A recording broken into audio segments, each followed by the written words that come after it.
HMPV virus কি? HMPV বা human metapneumovirus হলো একটি ভাইরাস যা মানুষের শ্বাসতন্ত্রের সংক্রমণ ঘটায়। এটি 2001 সালে প্রথম আবিষ্কৃত হয়। এই ভাইরাসটি সাধারণত বাচ্চাদের, বয়স্ক ব্যক্তিদের এবং যাদের ইমিউন সিস্টেম দুর্বল তাদের মধ্যে বেশি প্রভাব ফেলে। লক্ষণসমূহ: এইচএমপিভি সংক্রমণের লক্ষণগুলো সাধারণ সর্দি কাশির মতো হয়, তবে এটি গুরুতর শ্বাসতন্ত্রের সমস্যা তৈরি করতে পারে। সর্দি, কাশি, জ্বর, গলা ব্যথা, শ্বাসকষ্ট, ফুসফুসে প্রদাহ, সেভার কাসেস পিরিয়ডিয়া বা ব্রঙ্কিওলাইটিস। ছড়ানোর উপায়: এইচএমপিভি ভাইরাস সাধারণত একজন থেকে আরেকজনের মধ্যে সংস্পর্শে আসে। হাঁচি বা কাশির মাধ্যমে, দূষিত পৃষ্ঠ স্পর্শ করার পর চোখ, নাক বা মুখ স্পর্শ করলে। সরাসরি শারীরিক সংস্পর্শের মাধ্যমে, কারা বেশি ঝুঁকিতে: 5 বছরের নিচের শিশু, 65 বছরের বেশি বয়সী, যাদের রোগ প্রতিরোধ ক্ষমতা দুর্বল, শ্বাসতন্ত্রের আগে থেকে কোনো রোগে আক্রান্ত ব্যক্তি। প্রতিরোধের উপায়: নিয়মিত সাবান দিয়ে হাত ধুতে হবে, অসুস্থ ব্যক্তির সংস্পর্শ এড়িয়ে চলুন, পরিষ্কার পরিচ্ছন্নতা বজায় রাখুন, জনবহুল জায়গায় মাস্ক ব্যবহার করুন।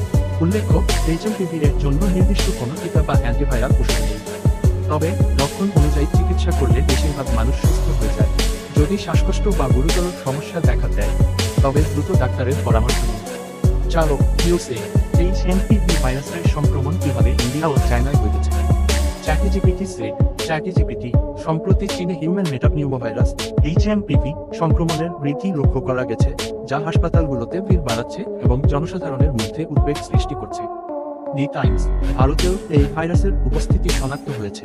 বেঙ্গালুরুতে 3 মাস ও 6 মাস বয়সী 2 শিশু এইচএমপিভিতে আক্রান্ত হয়েছে, তাদের মধ্যে একজন বর্তমানে হাসপাতালে চিকিৎসাধীন।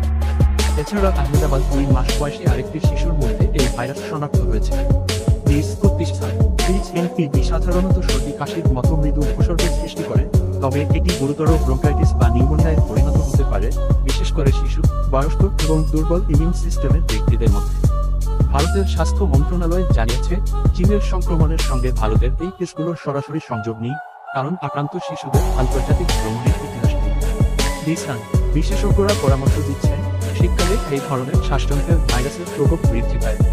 সাধারণ স্বাস্থ্যবিধি মেনে চলা, যেমন নিয়মিত হাত ধোয়া, মাস্ক পরা এবং অসুস্থ ব্যক্তির সংস্পর্শ এড়িয়ে চলা সংক্রমণ প্রতিরোধে। Hello guys and welcome back to my channel. It's me Agubad once again, and guys, first of all, don't forget to subscribe my channel and